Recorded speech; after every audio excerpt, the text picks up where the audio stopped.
ময়লার আবার ব্যবস্থাপনা কি? ঢাকা সিটি কর্পোরেশনের বর্জ্য ব্যবস্থাপনা দৃষ্টিভঙ্গি অনেকটা এমনই। বর্জ্য অপসারণের অস্বাস্থ্যকর প্রক্রিয়া দেখে মনে হবে টাকা দিয়ে দুর্ভোগ কিনছেন নগরবাসী। সিটি কর্পোরেশনকে যেন মানুষ ট্যাক্স দেয় পরিবেশ নষ্ট করার জন্য। ঢাকা সিটি নির্বাচনে প্রার্থীরা যখন ভোটারের মন ভোলানোয় ব্যস্ত, তখন আমাদের সহকর্মী জি এম মোস্তাফিজুল আলম তুলে ধরছেন নাগরিকের অধিকারের কথা। তার সাথে ছবি তুলেছেন রিপু আহমেদ।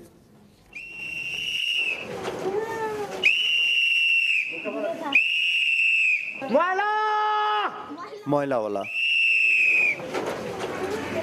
ওরা সিটি কর্পোরেশনের পরিচ্ছন্নতা কর্মী।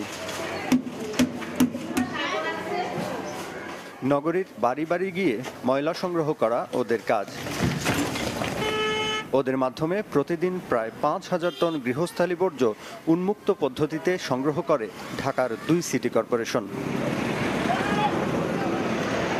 শিশু কিংবা বৃদ্ধ, হাতে গ্লাভস নেই, নাকে মাস্ক, গায়ে অ্যাপ্রন কিংবা পায়ে গামবুট কিছুই নেই। পুরো ব্যবস্থাপনাই অস্বাস্থ্যকর। শ্বাসকষ্ট হয়, হাঁপানি হইতে সমস্যা হয় একটু। ফের আমার এর আগে অনেক অসুখ হয়ে গেছে।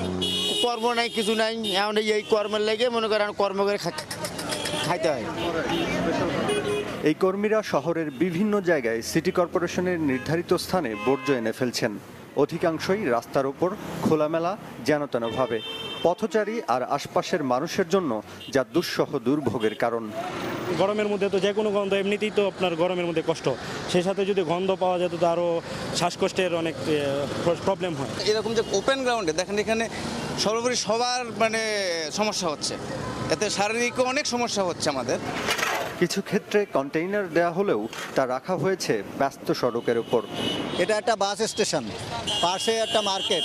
এখানকার লোকজন আসে এখানে দাঁড়ায়, তারা গন্ধে দাঁড়াতে পারে না। সবাই তো বলে সবকিছু করবো, পরিবর্তন করে দিব, কিন্তু বাস্তবতা আমরা কিছুই পাচ্ছি না।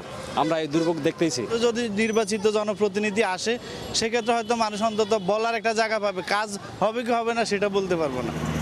কিছু কাভার্ড ভ্যান থাকলেও অধিকাংশ ক্ষেত্রে খোলা ট্রাকে করে এই বর্জ্য নেওয়া হয় আমিনবাজার ও মাতুয়াইল ল্যান্ডফিল্ডে, যেখানেও নেই নিরাপদ ব্যবস্থাপনা।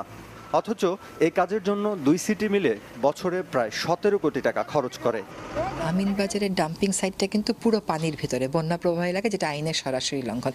সুটেবল সাইট সিলেক্ট করে তারা সেখানে অত্যন্ত এনভায়রনমেন্ট ফ্রেন্ডলি ভাবে ওইটাকে ডিসপোজ অফ করবে, প্রয়োজনে ওটা রিসাইকেল করবে। আলটিমেট ডিসপোজালে গিয়ে ঢাকা সিটি কর্পোরেশন অত্যন্ত দুর্বল ভূমিকা পালন করছে, অথচ সেটাই হওয়া উচিত তার প্রধান ভূমিকা। অস্বাস্থ্যকর বর্জ্য ব্যবস্থাপনা নিয়ে নগরবাসী চরমভাবে ত্যক্ত, বিরক্ত। তাদের প্রত্যাশা, নতুন জনপ্রতিনিধি যারা আসবেন তারা বিষয়টিকে আন্তরিকতার সাথে সমাধান করবেন। G M Mostafizul Alam, channel 24, Dhaka.